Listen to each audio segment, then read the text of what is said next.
বাংলাদেশের আজকের যে অবস্থা অন্য সবার পাশাপাশি সবচেয়ে মেজর যে ভূমিকাটা পালন করেছে বাংলাদেশের বাইরে থেকে উনি হলেন পিনাকি ভট্টাচার্য।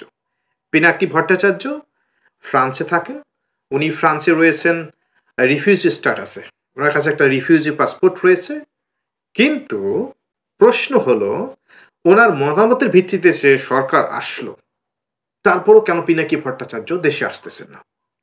আমরা এই ব্যাখ্যায় যাচ্ছি, তার আগে উনি কিভাবে ফ্রান্সে রয়েছেন এটা একটু সামান্য ব্যাখ্যা দিয়ে দিই। উনি ফ্রান্সে রয়েছেন রিফিউজি স্ট্যাটাসে। ওনার কাছে একটা রিফিউজি পাসপোর্ট রয়েছে। এই পাসপোর্টের ভিত্তিতে উনি সমস্ত কিছু করতে পারবেন ফ্রান্সে। বাড়ি, গাড়ি, হ্যাঁ, লোন নেয়া, কাজ করা, সব কিছু। শুধুমাত্র ভোট দেওয়া ব্যতীত উনি ফ্রান্সে ভোট দিতে পারবেন না। আর আপনার আমার মতো আমরা বাংলাদেশে যেটা করি সমস্ত কিছু উনি করতে পারবেন। আর মজার বিষয় হলো উনি আসতেছেন না এখন কেন? আগে আসেননি ওনার প্রাণ ভয়ে বা সমস্যা রয়েছে বাংলাদেশে, যেহেতু উনি বাংলাদেশ থেকে পালিয়ে গিয়েছিলেন 2018 সালে। স্বাভাবিকভাবে ওনার মনমতো পরিবেশ না হলে উনি আসবেন না। কিন্তু এখন বাংলাদেশের পরিবেশ তো ওনার অনুকূলে। উনি তো এটাই চেয়েছেন, কিন্তু আসতেছেন না কেন?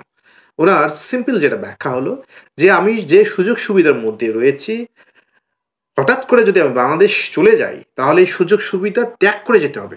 অর্থাৎ তার রিফিউজি স্ট্যাটাস ত্যাগ করে যেতে হবে। এখন বাংলাদেশে যাওয়ার পর বাংলাদেশে তো এক এক সময় এক এক পরিস্থিতি। আর ওনার তো ঘাত তেরা। এখন যদি দৌড়নির মধ্যে আবার তাকে রাখে, তাহলে এই বয়সে উনি কি করবেন? এখানে তার ছেলে ইউনিভার্সিটিতে পড়ে, তার স্ত্রী রেজিস্টার সিস্টেমের মধ্যে ডাক্তারি করতেছে, আর উনি নিজেও জব করতেছেন।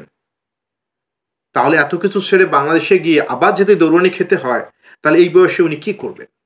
এটা স্বাভাবিক যুক্তি একটা ব্যক্তির পক্ষ থেকে।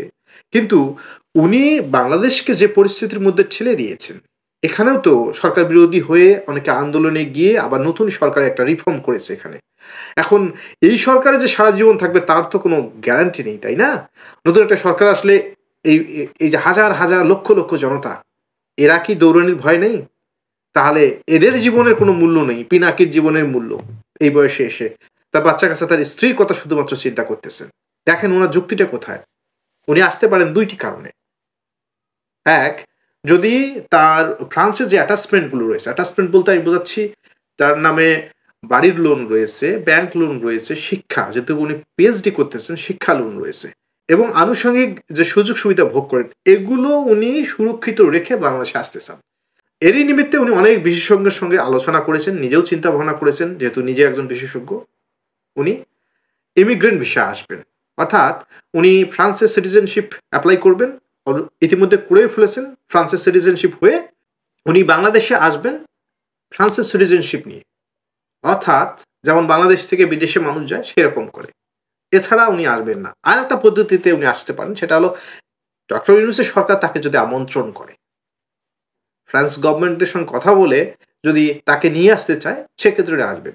পরবর্তীতে যাতে বিপদ আপদ হলে উনি ফ্রান্স গভর্নমেন্টকে বলতে পারেন, আমি তো চাইনি বাংলাদেশে যেতে, গভর্নমেন্টের পক্ষ থেকে আপনার কথা বলা হয়েছে, আপনারা যেতে দিয়েছেন।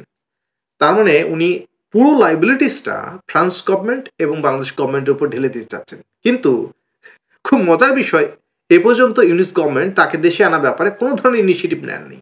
কারণ এই গভর্নমেন্ট কারো দায়ী দায়িত্ব নেবেন কেন? এত রিক্সেবল একটা পার্সনের দায়ী দায়িত্ব নেবেন কেন? এখন দেখুন, যারা পিনাকি ভট্টাচার্যের কথায় অতি উৎসাহে আন্দোলনে ঝাঁপাচ্ছেন, তাদেরও তো একটা ভবিষ্যৎ রয়েছে, তাই না? বাংলাদেশে আমরা দেখেছি রাজনৈতিক প্রেক্ষাপট পরিবর্তনের সাথে সাথেই আমরা দেখি যারা বিরোধী দলের রাজনীতি করেন তারা সবসময় নির্যাতিত হওয়ার একটা সুযোগ থাকে। সেক্ষেত্রে পিনাকি ভট্টাচার্য জানে কিন্তু বিষয়টা। জানার পরও সকল মানুষজনকে তার প্রাণ পড়ে ঝাঁপিয়ে পড়ার আহ্বান উনি জানাচ্ছেন, কিন্তু বিন্দুমাত্র উনি এর কাছাকাছিই যাচ্ছেন না। এমনকি তার অনুকূলে সরকার আসার পরও উনি বাংলাদেশে আসতে ভয় পাচ্ছেন। কারণ কি? ফ্রান্সের যে নিরাপত্তা, ফ্রান্সের যে নিরাপদ জীবন, তার এই নিরাপদ জীবন ছেড়ে উনি আসতে চান না। উনি দুইটি ব্যাখ্যা দিয়েছেন। একটা হলো ফাহাদ। ফাহাদ বলতে মির্জা ফখরুলের জামাই। মির্জা ফখরুলের জামাই বাংলাদেশে এসেছেন, সে কথা উনি উল্লেখ করেছেন। কারণ কি? ওনার অস্ট্রেলিয়ান পাসপোর্ট রয়েছে, যেখানে উনি আসতে পারেন। কেন? যে কোনো সময় উনি অস্ট্রেলিয়া ফেরত আসতে পারেন। আবার শফিক রহমানের একটা উল্লেখ করেছেন উনি। শফিক রহমান এরশাদ সরকারের সময় শফিক রহমান চাপে ছিলেন, পরবর্তী সময়ে শেখ হাসিনার সরকারের সময় চাপে ছিলেন। উনি এই কথাটা উল্লেখ করেছেন যে এই বয়সে এসে উনি চাপে থাকতে চান না। এখন দেখেন, একটা ব্যক্তি একটা জাতিকে উলট পালট করে দিচ্ছে। উনি যখন যেটা নির্দেশনা দিচ্ছেন তার 90% নির্দেশনা ফলো করে বাংলাদেশের মানুষজন ঝাঁপিয়ে পড়তেছে। অথচ এই ব্যক্তি নিজের নিরাপত্তা, নিজের পরিবারের নিরাপত্তা কথা বিবেচনা করে বাংলাদেশে আসার সুযোগ থাকার পরেও উনি আসতেছেন না। দেখুন, উনি ফ্রান্সে সিটিজেনশিপের জন্য এপ্লাই করেছেন, অর্থাৎ উনি ফ্রান্সের নাগরিক এখন হয়ে যাবেন। এখন বাংলাদেশে যদি উনি আসেন, বেড়াতে আসবেন ক্ষণিকের জন্য, মানে উনি আর একটা দরজা খোলা রেখেছেন বাংলাদেশ গভর্নমেন্টের জন্য। যদি বাংলাদেশ গভর্নমেন্ট যদি চায় উনি আসতে পারেন, সেক্ষেত্রে বাংলাদেশের গভর্নমেন্ট ফ্রান্সের গভর্নমেন্টের সঙ্গে কথা বলেন, মানে বিন্দুমাত্র ওনার এখানে কোনো হাত রাখবেন না। ওনার পরিবার এবং ওনার জীবনের নিরাপত্তাটা সম্পূর্ণ মানুষকেই নিতে হবে। দেখুন, এত এক সুবিধাবাদী লোক যে লক্ষ লক্ষ মানুষকে বিপদের দিকে ঠেলে দিচ্ছে। রাজনৈতিক পট পরিবর্তন তো যে কোনো ভাবে হতে পারে, জীবন দিয়ে যে সবসময় হতে হবে এমনটা তো না। নির্বাচন দিলে পট পরিবর্তন হতে পারে যদি 16 কোটি লোকের মধ্যে যারা ভোটার রয়েছেন, ভোটাররা যদি মনে করেন যে আওয়ামী লীগ গভর্নমেন্টের প্রয়োজন নেই, তারা অন্য একটা গভর্নমেন্ট ফর্ম করবে ভোট দিয়ে। এটা স্বাভাবিক একটা প্রক্রিয়া, সেখানে এত খুনাখুনি এত রাহাজানি কেন হবে? কিন্তু তারপর একটা পর্যায়ে হয়ে গেছে। 5ই আগস্টের পর 8ই আগস্টে যখন অন্তর্বর্তীকালীন সরকার ক্ষমতায় আসলো, এরপরে তো আর ব্যাপক ভাঙচুরের প্রয়োজন নেই। উনি ডেইলি স্টার, উনি প্রথম আলোয় অফিসে গিয়ে হামলা করতে বলেন, বিক্ষোভ করতে বলেন, উনি দুদককে যে সমস্ত লোক রয়েছে উড়িয়ে দিতে বলেন। এটা তো প্রসেস না, গভর্নমেন্ট বাংলাদেশে রয়েছে একটা। এই গভর্নমেন্টের সিদ্ধান্ত নেবে কোন কোন প্রক্রিয়ায় গেলে বাংলাদেশ নিয়ন্ত্রিত উপায়ে চলতে পারে, সেটা বাংলাদেশ গভর্নমেন্ট চিন্তা করবে। কোন কোন উপদেষ্টাকে রাখতে হবে না রাখতে হবে উনি ফ্রান্স থেকে বলেন। অথচ উনি এই সমস্যা, বাংলাদেশ যে একটা সমস্যার মধ্য দিয়ে যাচ্ছে, এই সমস্যাটা সরাসরি ফেস করার মতো সাহস ওনার নেই। কারণ ওনার জীবনের অত্যন্ত মায়া। উনি এই বয়সে কি করবেন? যদি বাংলাদেশে আসেন, আবার যদি দৌড়ানি খেয়ে ফ্রান্সে যেতে হয়, সেক্ষেত্রে ফ্রান্স তাকে গ্রহণ করবে কিনা? কারণ একবার রিফিউজি স্ট্যাটাস তাকে দিয়েছে, এখন রিফিউজি পাসপোর্ট যদি জমা দিতে হয় পরবর্তীবার দিবে কিনা? কারণ ফ্রান্সেও তো অনেক মতের লোক রয়েছে। যদি ওনার ভাষ্য মতে উনি বলতেছেন তার যে অ্যাপ্লিকেশনটা যদি কোনো রেসিস্টের হাতে পড়ে, সেক্ষেত্রে তো উনি বলবেন যে আপনার তো কোনো সমস্যা নেই, দেশে চলে যান। সেক্ষেত্রে উনি কি করবেন? দেখুন, নিজের বেলায় সবাই 16 আনা বোঝে, কিন্তু অপরের বেলায় কেউ বোঝে না।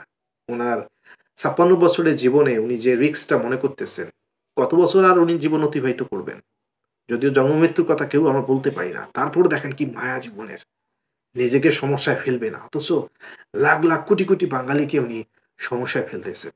আর বাংলাদেশ যে আসলে সমস্যা, উনি তো একবার পালিয়ে গিয়ে সেটা প্রমাণ করেছেন। এবং এই 6 বছরের 5-6 বছরের ফ্রান্স জীবনের যে ওনার কর্মবৃদ্ধি, উনি মনে করেন বাংলাদেশ এখনো বসবাসের অযোগ্য। অথচ এখানে 16 কোটি মানুষ নিঃশ্বাস নিচ্ছে, বাঁচতেছে, আর একে অপরকে হানাহানি করতেছে এই পিনাকির মতো কিছু লোকদের পরামর্শ করে। একটু সুবিবেচনা প্রসূত চিন্তা ভাবনা করবেন।